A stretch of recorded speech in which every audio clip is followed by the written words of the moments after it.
find out whether or not he's tapping us along or not.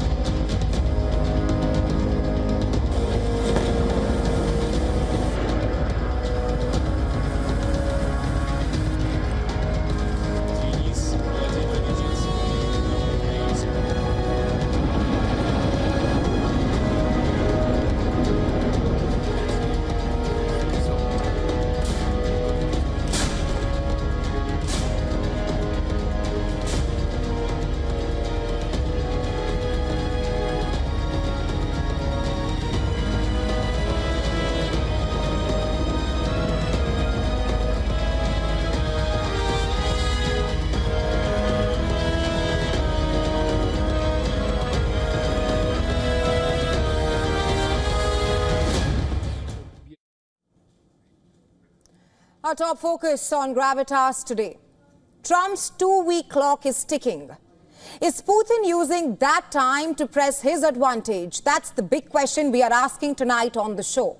This, as Russian forces ramp up their assault in northeastern Ukraine.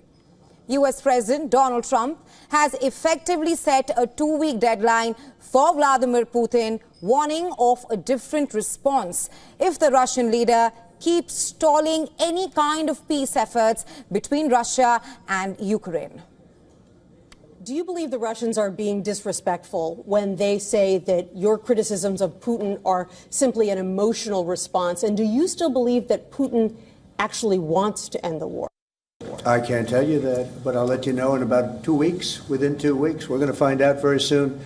We're going to find out whether or not he's tapping us along or not. And if he is, we'll respond a little bit differently, but it'll take about a week and a half, 2 weeks. Trump has so far held back on new sanctions, saying he does not want to jeopardize chances of a ceasefire. This even as he accused Putin of intentionally playing and delaying negotiations and expressed disappointment over renewed Russian bombing. On the ground, the Kremlin seems to be using this supposed window to escalate, and that's by stretching Ukrainian defenses and seizing more territory before the rules of engagement possibly change. It's Thursday, but the tensions have been building since last Sunday. In the past few days, Russian missiles rained down on Ukraine's capital, Kyiv, killing at least 13 people, including children, and injuring dozens more. These latest strikes are some of the largest and deadliest since the war began in 2022 and have continued through the week, with of course no signs of slowing down. And so, it wouldn't be a stretch to view Trump's statement against Russia and Russian President Vladimir Putin as a sort of warning. Trump has posted repeatedly on social media calling Putin absolutely crazy and accusing him of playing with fire, because behind those words, you see, is real frustration in Washington, D.C. Despite months of negotiations, including a 2-hour phone call with Putin that Trump said went very well, after that call, Putin claimed that he was ready to work on a memorandum for peace. But the tensions on the battlefield have not died down. Both the sides have escalated attacks. Instead of backing down, they have accused the other of escalating. Russia has unleashed a wave of drone and missile attacks, and that so-called memorandum, which Putin said they're working on, that is still missing. Trump now says the US will know within 2 weeks if Putin is, and I'm quoting him here, tapping us along, and warned that if he is, the US response will change. But that raises another question. What will Trump's response be? Another round of sanctions against Russia?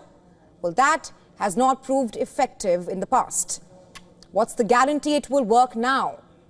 The White House insists that all sanctions from the Biden era are still in place. But critics say the current approach taken by Trump has only emboldened the Kremlin without containing the hostilities.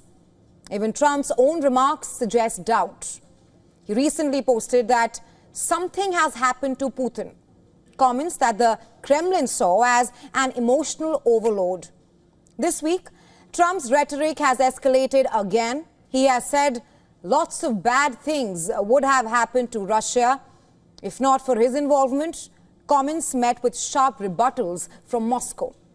Putin's aide, Yuri Ushakov, reportedly called Trump not sufficiently informed and accused Ukraine of escalating what he described as terrorist attacks on Russian cities. But as the rhetoric heats up, so do the battlefield realities. On Thursday, the Kremlin said it was still waiting for a response from Ukraine, and that's on Russia's proposal to hold the next round of peace talks in Istanbul. The talks are meant to begin discussions on draft memorandums for a peace accord. Russia has also stated its demands for the ceasefire. So what exactly does Vladimir Putin want? According to reports, the demands are clear and sweeping. Number one, a written pledge from major Western powers explicitly ruling out any further NATO expansion to the east. That means no NATO membership for Ukraine. Number two, Putin wants Ukraine to remain neutral, not aligned with the West or NATO. And he also wants some Western sanctions lifted, especially those targeting the Russian economy. There's also a demand for the release of Russia's foreign frozen sovereign assets, billions locked up in Western banks. So where does Ukraine stand in all of this? Nowhere really. Ukraine's President Vladimir Zelensky has accused Moscow of dragging its feet and slammed it for delaying the peace process. So what's actually happening on the ground? The war grinds on. On Wednesday, Russia claimed it had captured 2 more Ukrainian settlements, one in Sumy and one in Donetsk.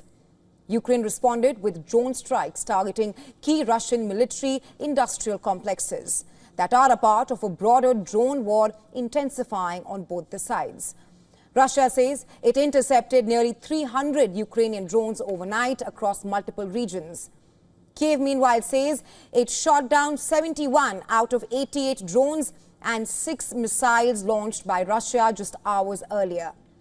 So both the sides are clearly trading accusations of provocation, sabotage and escalation, and all this despite renewed diplomatic contact. Simply put, Putin is tightening his grip. Trump is running out of patience. And caught in the middle, Ukraine, which is bracing for whatever comes next. The next 2 weeks could determine whether this war finally moves towards peace or explodes into something far worse.